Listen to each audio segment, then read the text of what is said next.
자, 오늘 우리 마태복음 말씀을 계속 묵상하는데요. 네, 우리 8장에 남은 부분이 좀 있어요. 우리가 계속 읽으면서 쫓아오시고요. 자, 오늘은 9장으로 넘어가도록 하겠습니다. 자, 우리 마태복음의 말씀을 통해서 예수님의 가르침, 또 예수님의 행적을 쫓으면서 우리가 예수님을 잘 따라갈 수 있기를 바랍니다.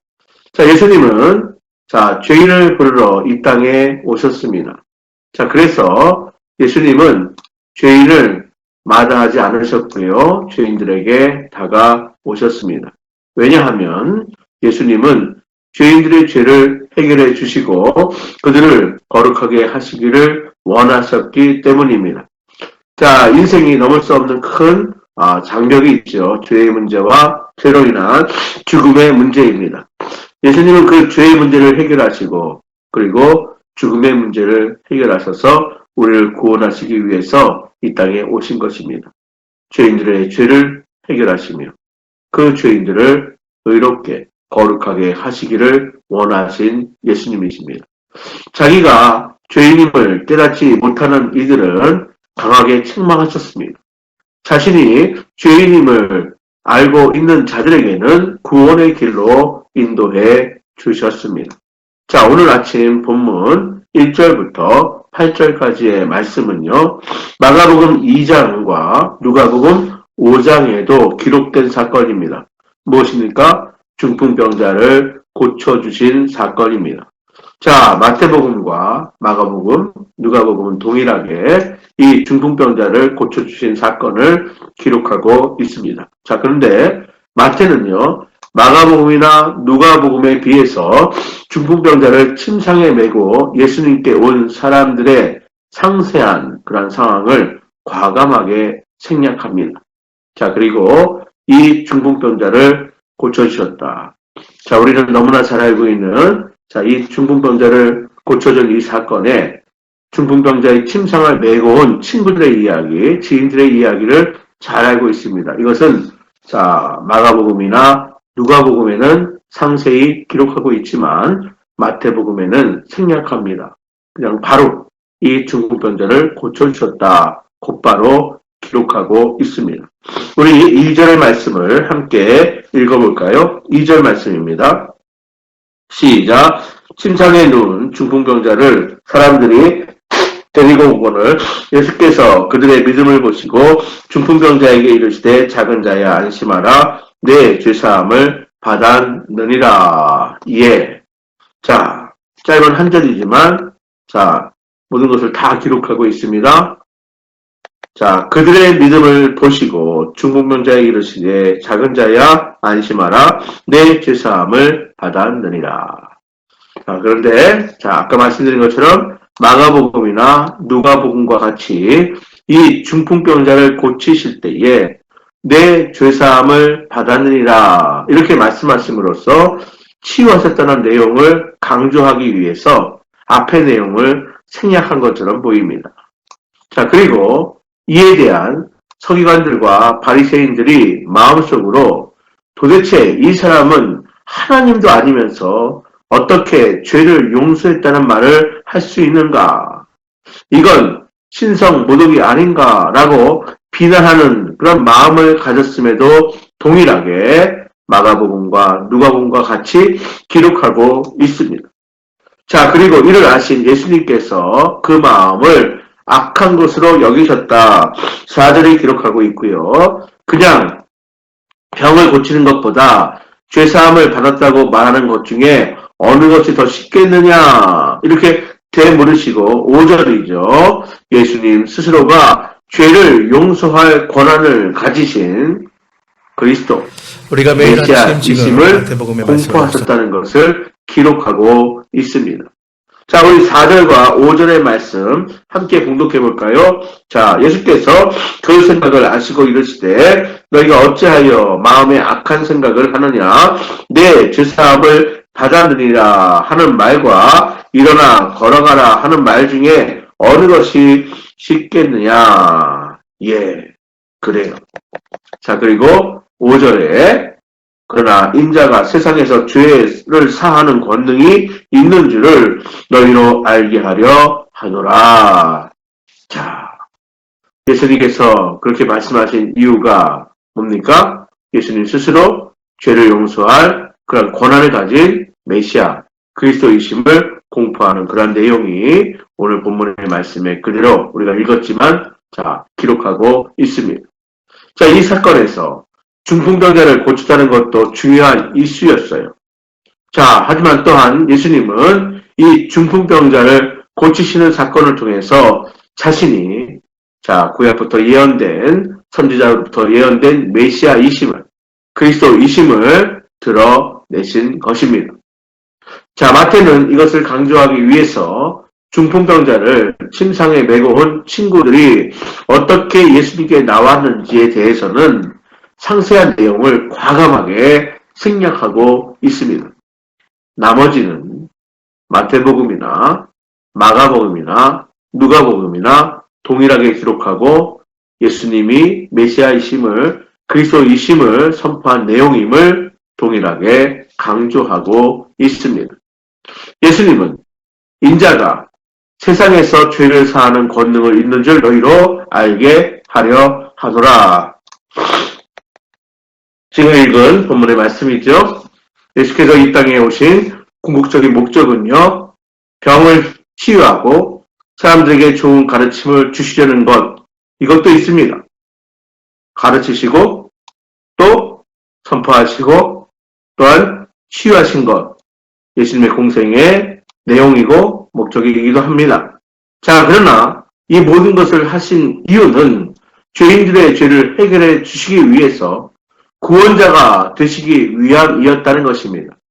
이것을 더욱 명료하게 알려주는 본문의 말씀이 오늘 아침 우리가 읽은 본문의 말씀입니다. 병을 치유하시며 또한 사람들에게 하늘나라의 복음을 가르쳐 주시는 것, 이것은 바로 죄인들의 죄를 해결해 주시고 구원해 주시기 위함이었습니다. 자, 이어지는 9절부터의 말씀은, 자, 마태를 제자로 부르시는 내용입니다. 마태복음의 저자인 마태 자신을, 자, 제자로 부르시는 그 내용을 기록하고 있어요. 자, 마태는 유대인입니다. 자, 하지만 세리였습니다. 예수님 공생의 당시에 세리는 이스라엘의 식민지로 지배하고 있는 로마를 위해 세금을 걷어들이는 자였습니다. 그래서 유대인들에게는 매국노 취급을 받았고 창녀와 같은 죄인으로 여겨졌습니다. 세금을 걷어들이며 많은 부를 축적할 수 있었지만 사회적으로는 냉대받는 그러한 직업이었습니다. 그러한 세리 마태에게 예수님께서 나를 따르라 부르셨어요. 마태는 곧바로 예수님을 따르기 시작했습니다. 예수님은 죄인을 불러서 제자로 삼으시는 분이셨어요.